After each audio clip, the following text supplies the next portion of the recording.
The line between killer and hero is thinner than you think. You're listening to Hidden Killers with Tony Brueski, featuring retired FBI special agent and chief of the Counterintelligence Behavioral Analysis Program, Robin Dreeke.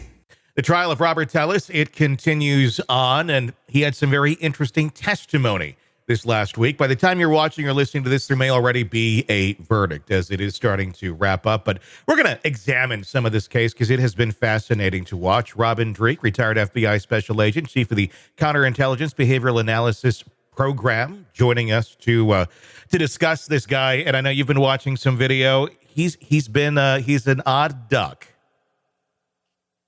Yeah, this is one of those cases where as soon as he took the stand, my first thought was, who's his defense attorney letting him do that? Yeah. It almost kind of struck me very much like Lori Del Vallo's defense attorney that's like, hey, you want it? Have at it. All you're going to do is sink your own ship. So that was my first impression because as I'm watching it, and I had to only watch it in clips, Tony, and I know we're going to watch some clips here in a second. Because I don't even know what your thoughts are on it, but I'll just, I had impressions of this, and I'm always going with what's my reaction and then what's causing my reaction. And so my reaction was I had to keep turning it off. Yeah. And why? Well, I didn't find him likable. Not at all. That's not good if you're going to put someone on the stand. No. And then we look at, well, what makes someone likable and unlikable? And so one of the biggest things is authenticity, genuineness, the ability to own your behavior and not try to prove everyone else in the world wrong around you.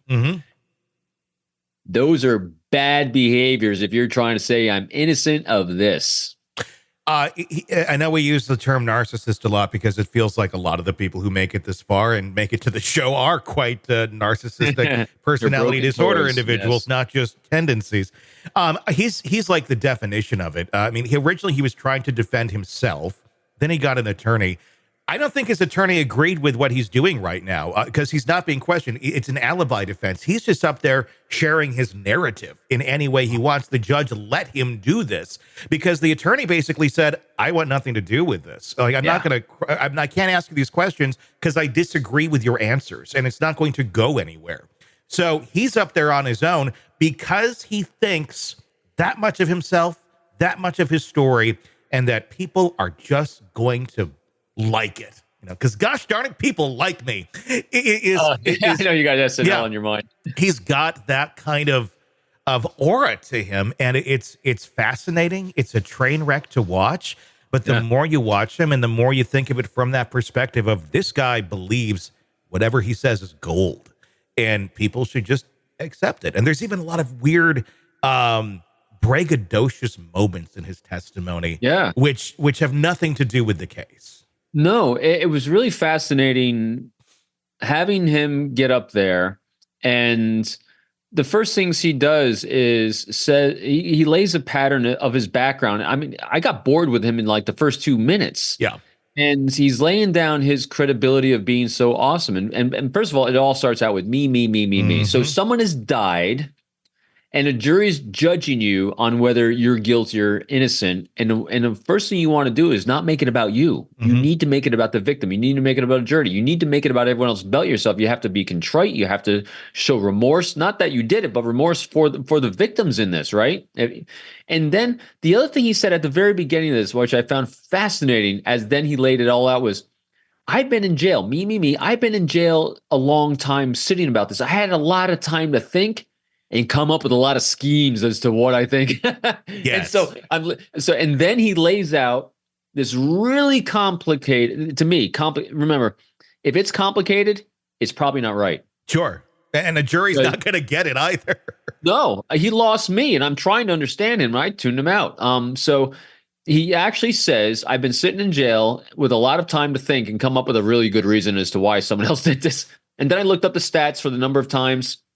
Again, it's hard to find a hard number on this, but number of times that actually people are framed, the percentage of it, I think what was it, 5 to 10%, and that's the Innocence Foundation. The people are trying Innocence Project, Yeah, Project Innocence trying to acquit, or she got retrial of Peterson. Other moron. Peterson out there in California.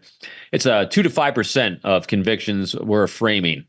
So he's battling the odds against him. And then when you have DNA involved. And that's not all, folks. We have DNA. We have video of surveillance footage from multiple places. We have all the evidence at his house. We have his digital footprint of what he was looking up and searching for.